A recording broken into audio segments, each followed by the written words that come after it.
네, 찬양이 아주 활기차고 또 아주 밝고 좋지요.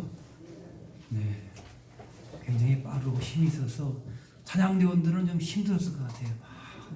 곡조도 쉬운 곡조가 아니고 그랬는데 감사합니다. 할렐루야.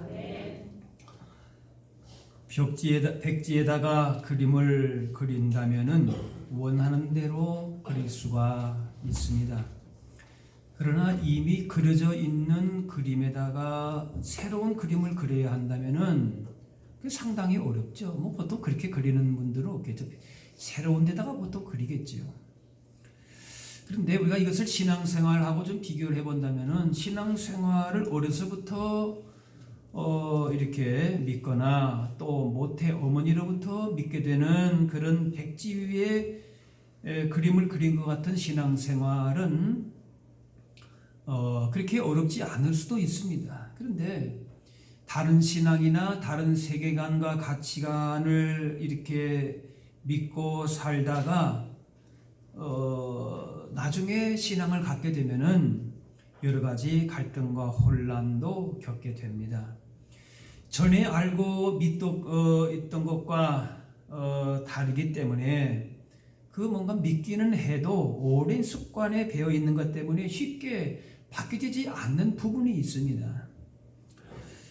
오늘 고린도 교회를 비롯해서 헬라 문화권, 로마 제국 아래 있던 교회들은 과거의 신앙과 세계관이 기독교적인 가치관, 그 믿음과 충돌하는 어려움이 있었습니다. 당시 그리스 헬라 문화라고 하는 기존의 그림 위에다가 예수 믿는 새로운 그림을 그리려다 하다 보니까 어려움이 많았습니다. 또 고린도 교회는 바울이 다른 것보다도 조금 더 집중적으로 사역을 하면서 부흥한 교회였고, 그런데 그렇게 열심히 사역을 했지만은 또 시끄럽고 말썽이 많은 교회가 역시 고린도 교회였습니다. 그래서 교회 안에서 발생하는 여러 문제들에 대하여서 바울에게 편지로 교인들이 물어봤는데 그 질문한 것 중에 하나가 우상 제물에 관한 것이었습니다. 그래서 1절에 우상 제물에 대하여 이러면서 바울이 답을 주고 있는 것이 오늘 본문의 말씀입니다. 고린도는 당시의 상업과 교통의 중심지였기 때문에 보통 그런 것이 조금 윤리 도덕적으로 타락한 것이 많습니다. 또 고린도에는 지금도 태양의 신 아폴론의 신전, 또 미의 여신이라고 하는 아프로디테, 우리가 베누스, 비너스라고 알고 있는 그 신전의 폐허가 남아 있는데 그 신전은 사실 말이 그렇지 종교적인 행위로서의 그 매춘이 있는 곳이었습니다. 성적으로 굉장히 아주 음란하고 그런 도시였습니다. 자, 그렇게 우상이 많고 그런 매춘이 많았던 곳에 살던 사람들이 예수 믿고 교회를 구성하게 되었는데 이런 여러 가지 우상이나 이런 문제들 때문에 교회가 참 진통을 많이 겪었습니다. 아까 말한 대로 거기 그리스 로마의 그 문화라 그랬는데 제우스나 포세이돈, 아폴론, 아테네, 아르테미스, 아프로디테 이런 많은 신들을 섬기고 그 신들의 보호를 받기 위해서 제사했던 사람들이 예수를 믿게 되면서 이것이 죄가 되는구나 그걸 알았습니다. 그리고 많은 신을 섬기는 게 아니라 오직 하나님만 섬기고 예배해야 하고, 그래서 우상에게 드려진 제물도 먹으면 안 되는 것이 되었습니다. 그 우상 제물을 왜 먹지 말라고 했는가 하면은 우상 제사에 참여하지는 않지만은 그 시장에서 판매되는 것이 대부분 그 우상에게 바쳐졌던 그런 고기들이 많이 유통이 되었기 때문에 그 제물을 먹으면은 우상에 참여하는 것이 되었다. 그렇게 이제 생각을 되었던 것입니다. 그래서 그 고기가 파는 고기가 이게 제물로 바쳐진 건가 아니면은 그렇지 않은 건가 구별을 해야 했고, 또 그런 고기를 먹어야 되는지 말아야 되는지 그게 교회 안에서도 문제가 됐습니다. 자, 그런데 당시에 제우스나 포세이돈이나 이런 신들은 사실은 아무것도 아닌 그냥 상상의 사물일 뿐입니다. 그야말로 신화지. 그런 것은 아예 존재하지도 않습니다. 오늘 본문 말씀의 5절 6절을 보시면은 비록 하늘에나 땅에나 신이라 불리는 자가 있어 많은 신과 많은 주가 있으나 우리에게는 한 하나님 곧 아버지가 계시니 만물이 그에게서 났고 우리도 그를 위하여 있고 말씀합니다. 하늘과 땅의 만물 가운데 참된 신은 하나님 한 분뿐이고 모든 것이 하나님께서 지으신 것입니다. 그러므로 그런 신들에게 제사하는 것은 실상은 아무것도 없는 그냥 허공에다 대고 제사하는 것이다 그 말이에요. 제사 받을 만한 그 대상 자체가 없는 것입니다. 그렇다면 거기에 사용된 그 음식도 제물이 되질 않습니다. 다시 말해서 우상의 제물이라고 할 것도 없다 그 말이에요. 그렇기 때문에 그것을 그 제물을 바치는 대상이 없기 때문에 그 제물을 먹어야 되느냐 말아야 되느냐 그 문제 자체도 그렇게 그럴 이유도 없는 것이죠. 그래서 4절에 우상의 제물을 먹는 일에 대하여는 우리가 우상은 세상에 아무것도 아니며 또한 하나님은 참된 신은 한 분밖에 없는 줄 아노라 그랬습니다. 하나님은 만유의 창조주 하나님이시고 또 사람들이 신이라고 여기는 우상들은 아무것도 아닌 것이기 때문에 우상 제물을 먹고 안 먹는 거 그거는 아무 문제가 될 일이 아니다 그 말이에요. 그래서 그것이 우상을 섬기는 것인지 아닌 것인지 그거 물을 필요도 없는 것이지요. 이게 오늘 본문에서 말하는 바른 지식입니다. 1절에 보니까 우상의 제물에 대하여는 우리가 다 지식이 있는 줄을 아나. 그 지식이 뭐라 그랬어요? 그거 우상은 헛된 아무 실체가 없는 것이기 때문에 그걸 먹는다고 해서 우상을 섬기는 게 되느냐? 그렇다 안 그렇다? 안 그렇다 그 말이에요. 그게 지식이다 그 말이에요. 자, 그런데 그것을 그렇게 깨달은 사람들이 하나의 맹점이 있어요. 뭔가 하면은 문제점이 있어요. 뭔가 하면은 그 대단한 지식이 있는 것처럼 교만하게 행동했다는 거예요. 1절에 보니까 지식이 교만하게 되었다. 그래서 지식이 있다고 하는 자들이 우상 제물을 사다 먹는 것은 물론이고 그거 뭐 먹어도 괜찮다 이러니까 먹는 거예요. 또 심지어는 신전까지 가서 사람들 데려다가 같이 먹는 거예요. 우상 제물은 신에게 바쳐진 것도 없기 때문에 먹을 수 있다고 생각하는 거예요. 틀린 건 없지요. 그런데 그들을 향해서 바울은 뭐라 그래요? 교만하다. 교만하다 그래요. 당시에 많은 그리스도인들은 우상 제물 먹는 것은 우상 숭배로 돌아가는 것이고 죄를 범하는 거 아닌가 그런 두려움이 있었습니다. 왜냐하면 우상을 그렇게 여러 가지 신들을 그리스 그 신화를 보면 얼마나 신들이 많습니까? 그죠? 그 신들을 섬기다가 그런 오랜 문화에서 자라다가 이제 예수를 믿게 됐다고 말이에요. 그 믿기는 믿지만은 오랫동안에 믿었던 그 사상과 신화 속에서 살다가 우상에 바쳐진 고기라고 제물이라고 아무 거리낌 없이 먹는 것을 보면서 마음에 뭐예요? 시험에 드는 거예요. 아, 저거 저렇게 먹어도 되나? 그런 생각이 드는 거예요. 그래서 그런 사람들의 입장에서 볼 때에 우상 숭배하던 대로 그 제물을 먹는다면은 그것은 우상을 섬기는 것 같은 느낌이 계속 떠나질 않는 것이다 그 말.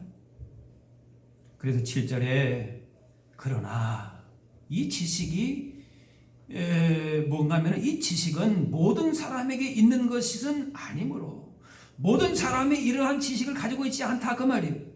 어떤 이들은 지금까지 우상에 대한 습관이 있어서 우상의 재물을 알고 먹는 거로 그들의 양심이 약하여지고 더러워졌다. 우상 재물을 먹는 것이 신앙 양심을 더럽히는 일이라 먹지 않는 자들이 있어요. 대부분이 사실은 그랬어요. 그런데 꺼리낌 없이 우상 재물을 먹는 자들을 보게 되면서 시험에 든다 그 말이에요. 신앙이 깊은 것 같은 사람들이 자유롭게 우상 제물을 먹으니까 아 저거 먹어도 괜찮은가 하면서 먹기는 하지만은 그것이 우상 숭배라는 생각이 여전히 그 마음에 지배하고 있다면은 양심을 속이고 마비시키는 일이 된다는 거예요. 아무튼 시험에 드는 사람이 있다면은 그것은 교회에 독이 되는 것이 아니다.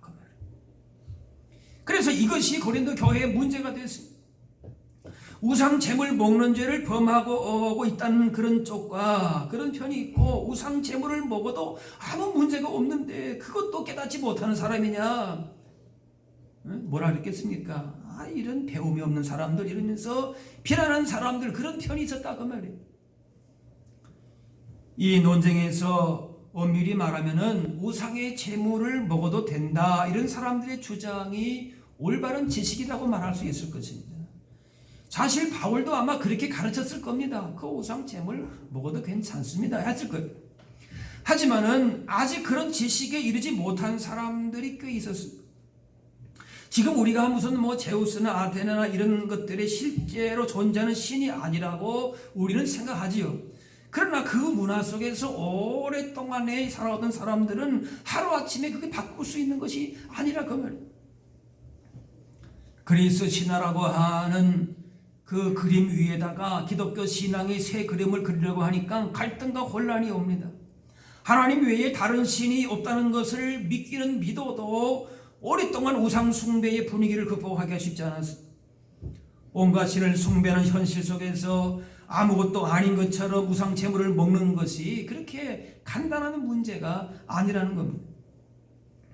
그래서 결론적으로 어떤 음식을 먹고 안 먹고 하는 문제에 대한 그런 지식이나 행동이 우리를 하나님 앞에 가까이 서게 하는 것이 아니다.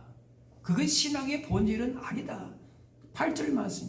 오늘은 본문이 길기 때문에 여러분이 여기 띄우는 건 아닌데 어쨌든 말씀을 보면서 좀 이렇게 말씀을 들어야 좀 이해가 더 쉬울 것 같아요. 8절에 보시면은 음식은 우리를 하나님 앞에 내세우지 못하나니 우리가 먹지 않는다고 해서 더 못 사는 것도 아니고 먹는다고 해서 더 잘 사는 것도 아니니라. 우상 제물을 자유롭게 먹는다고 해서 더 잘 사는 것이 아니라 말이에요.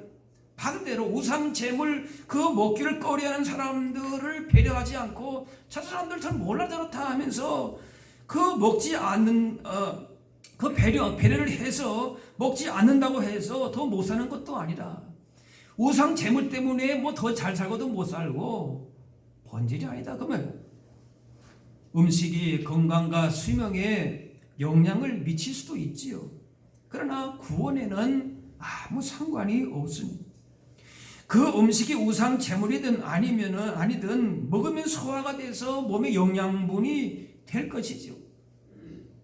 물론 과도한 과식을 한다든지 이렇게 잘못된 것을 먹는다든지 이건 분별해야 되겠지만은 그 음식 자체가 죄가 되거나 죄를 없애는 것이 아니다 그 말이에요.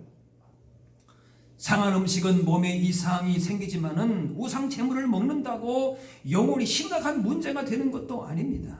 주님께서도 입으로 들어가는 것이 사람을 더럽게 하는 것이 아니라 하셨습니다. 결국 하나님께서 중요하게 여기시는 것은 1절 말씀에 모든 성도들에 대한 사랑의 배려가 있느냐, 그걸 바울이 얘기하고 있습니다. 1절에 보니까 지식은 교만하게 하며, 아무리 자기가 가지고 있는 지식과 신앙적인 원칙이 중요해도 그것은 자칫 교만하게 될 수 있다 그 말이에요. 무엇이 빠지면은 사랑이 빠지면.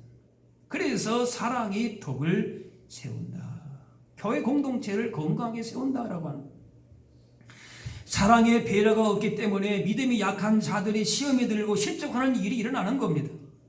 9절 10절 말씀에 지식이 있는 내가, 뭔가 안다고 하는 내가 우상의 집에 앉아 먹는 것을 누구든지 보면은 그 믿음이 약한 자들의 양심이 담력을 얻어서 우상의 제물을 먹게 되지 않겠느냐. 그러면 내 지식으로 그 믿음이 약한 자가 멸망하나니 그는 그리스도께서 위하여 죽으신 형제라.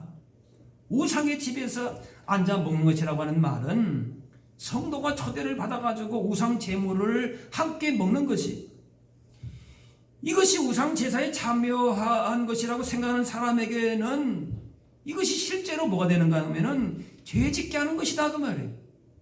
이거 사실은 원칙적으로 보면은 문제가 되지 않는다 그렇지만은 믿음이 약한 사람들, 대부분 당시에 많은 사람들에게 지식을 가지고 죄짓게 만든다.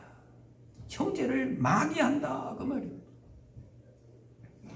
우상 제물에 대한 지식을 가진 사람은 꺼리낌이 없기 때문에 죄가 되지 않고 자유를 누립니다. 자유가 중요하지요. 그런데 그 자유가 다른 사람을 올무에 걸리게 한다면은 그것은 더 이상 자유가 아니라 범죄하게 하는 것이다. 굉장히 역설적이고 아이러니한 내용일 수도 있어요. 그래서 그렇게 행동하는 사람은 뭔가면은 마땅히 알아야 될 것을 알지 못하는 것이다. 그 아는 것에 대한 그것이 내용이 지식이 틀린 건 아니에요. 그런데 역설적으로 그 아는 것이 제대로 아는 것이 아니라 그 말이에요. 제대로 아는 것이 뭐냐 그 말씀.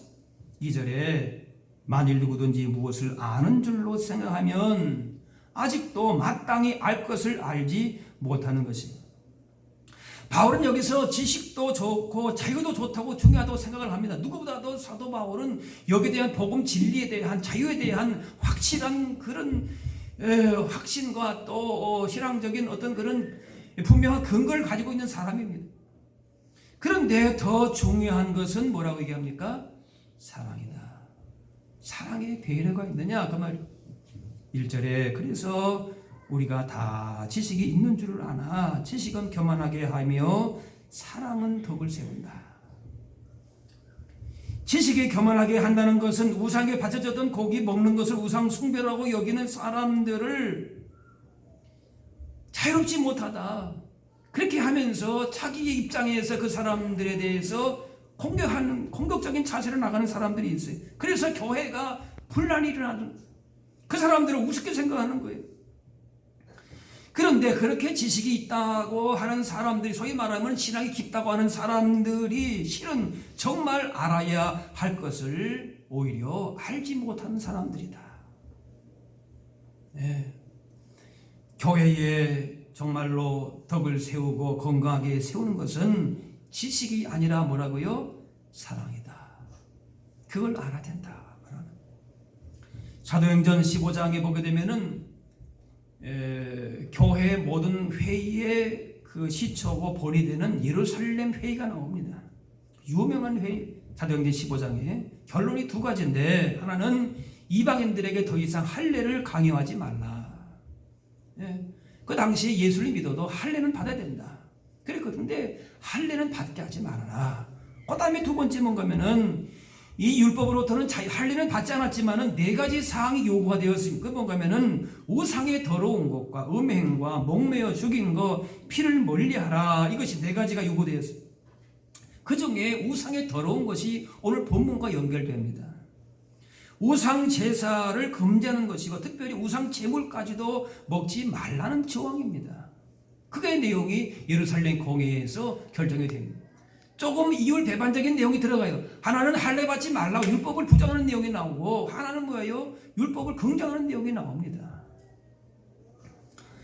어떻게 보게 되면은 예루살렘 회의의 판결은 바울의 성향으로 볼 때에는 복음의 자유에서 벗어난 결정으로 이의를 제기할 수 있었는데 이걸 그대로 수용을 합니다. 구원은 율법을 통해서 얻을 수 있는 것이 아니라 하나님의 은혜로 얻을 수 있기 때문에 율법 안에서 자유함을 얻게 되고 구애받을 필요가 없고, 그런데 예루살렘 교회가 이거 유대인들의 등살에 못 이겨가지고 이런 결정을 했다.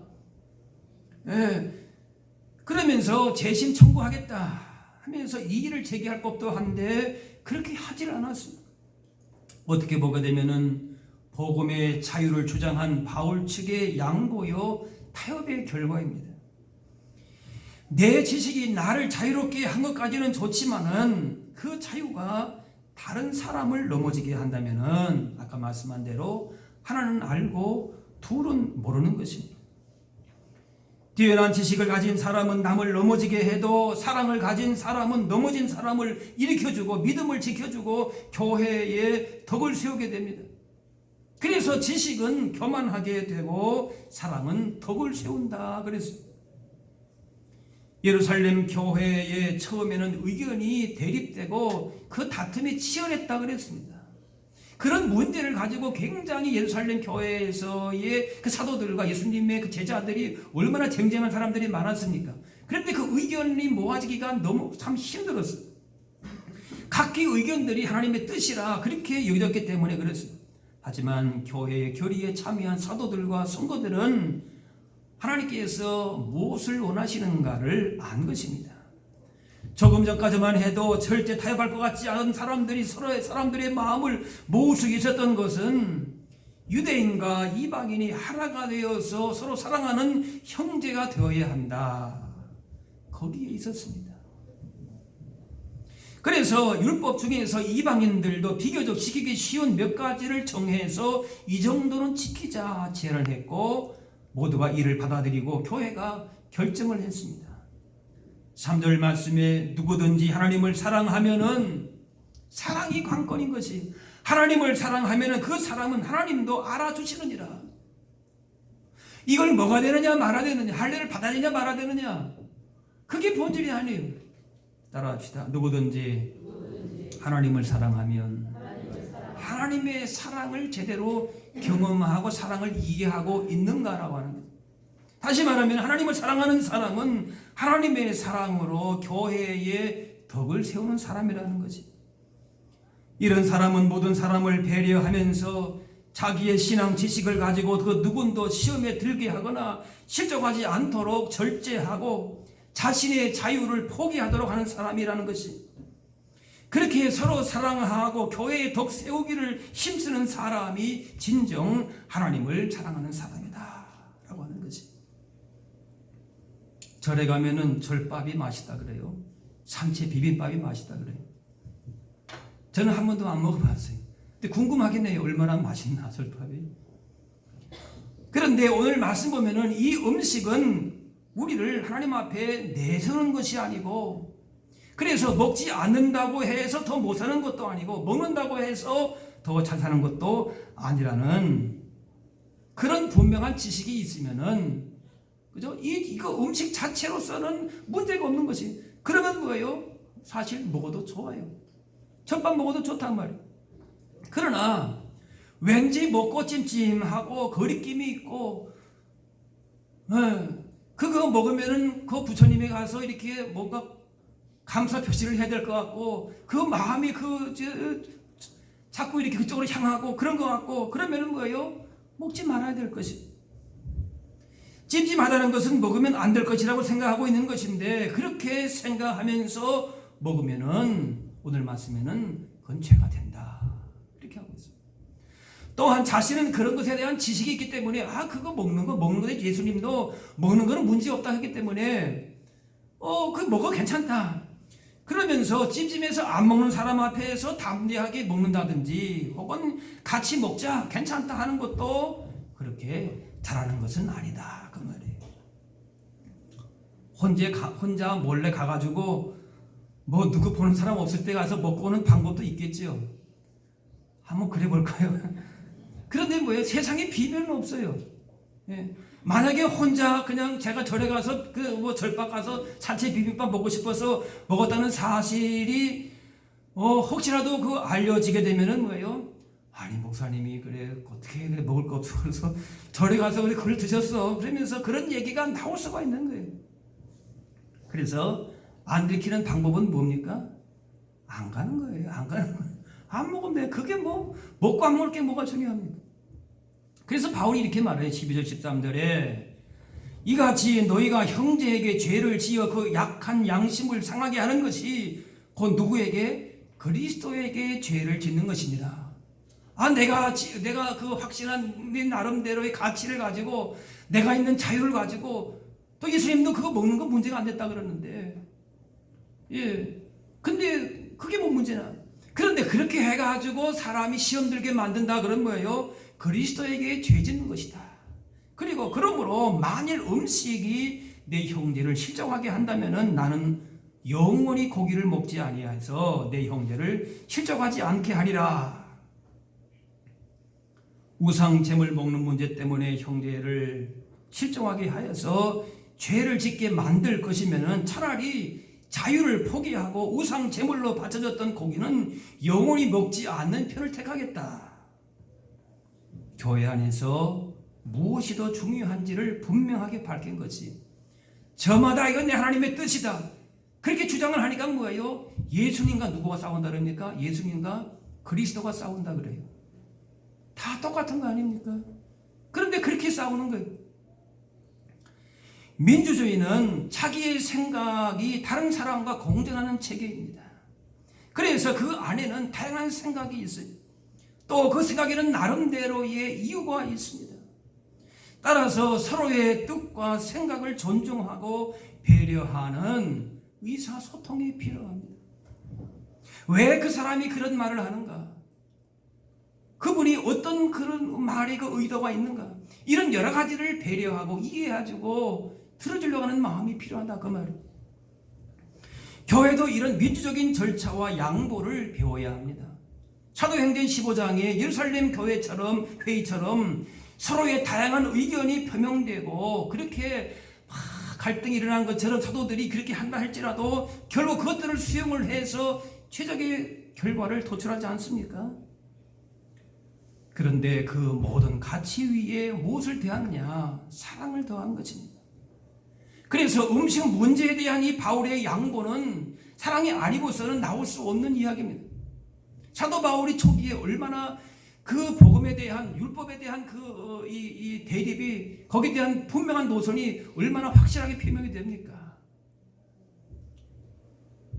음식 문제 때문에 로마 교회 안에도 갈등이 있었습니다. 예루살렘 교회, 고린도 교회, 가린도 교회, 로마 교회 이런 갈등이 많았는데 로마서 말씀은 그렇게 얘기합니다. 만일 음식으로 말미암아 내 형제가 근심하게 되면은 이는 내가 사랑으로 행하지 아니함이라. 음식을 당시에 먹고 안 먹는 문제 단순히 음식이 아니라 뭐 문제 때문에 그래요? 우상을 숭배하느냐 마느냐 굉장히 중요한 문제죠. 그렇기 때문에 이건 정말로 굉장히 중요하다고 생각을 하기 때문에 이 해결 찾는 건 굉장히 어려운 문제일 수도 있었습니다. 그런데 이런 것 때문에 근심하게 되면은 무엇을 행하지 아니한다? 따라합시다. 사랑으로 행하지 아니함이라. 모든 음식을 먹을 자유가 있지만 사랑 때문이라면 고기를 영원히 먹지 않겠다. 중요한 것은 우리가 서로를 사랑으로 행하고 있는가, 사랑으로 배려하고 있는가라고 하는 것이, 존 스토트 목사님이 균형 잡힌 기독교라고 하는 유명한 그 책에서 17세기 도미니스 대주교의 말을 이같이 인용을 합니다. 여러분 뭐 들어보셨을 거예요. 본질적인 것에는 일치를, 비본질적인 것에는 자유를, 모든 것에는 사랑을. 다시 한번 말씀드릴까요? 본질적인 것에는 일치를, 비본질적인 것에는 자유를, 모든 것에는 사랑을. 성숙한 공동체는 문제가 없는 공동체가 아니라 그것을 사랑으로 잘 해결하는 공동체입니다. 모든 것을 자기 뜻대로만 관찰할 수 없습니다. 때로는 양보해야 하는 것입니다. 음식 규정과 같은 비본질적인 문제에서 바울은 자유를 허락하고 있습니다. 그리스도를 믿음으로 구원받는다는 것이 훨씬 컸기 때문에 이 문제는 양보한 것입니다. 한국교회도 제사 음식을 먹어도 되느냐 안 되느냐 하는 문제가 있었고, 또 더 많은 논란이 되는 것은 음주 흡연의 문제였습니다. 이 문제도 중요한 것은 단지 무엇을 먹고 마시고 피우는 일의 문제가 아니라 믿음의 형제들에 대한 사랑의 배려가 우선적인 가치를 지녀야 한다는 것입니다. 어떤 사람은 자신의 지식이나 경험을 앞세우면서 매사가 자기 주장대로 되어야 한다고 고집을 부립니다. 의견이 받아들여지지 않으면 화를 내고 싸우고 덤벼드는 사람들이 있습니다. 또한 양심을 따라서 자유롭게 행동한다고 하면서 남의 말에는 귀를 막는 사람들도 있습니다. 설령 이들의 지식과 주장이 다 옳다고 틀리지 않다고 해도 그렇게 하는 것이 반드시 좋은 것이 아니라 그것이 오늘 우리에게 깨우쳐 주는 말씀입니다. 사도 바울이 절대 타협이 있는 사람이 아닙니다. 베드로와 같은 사람 대사도 바나바와 같은 자기 스승에게도 복음에서 합당하지 않다고 해서 막 나무라고 꾸짖던 사람이 바울입니다. 그런데 바울이 후기에 바울이 가면은 사랑의 사람으로 변합니다.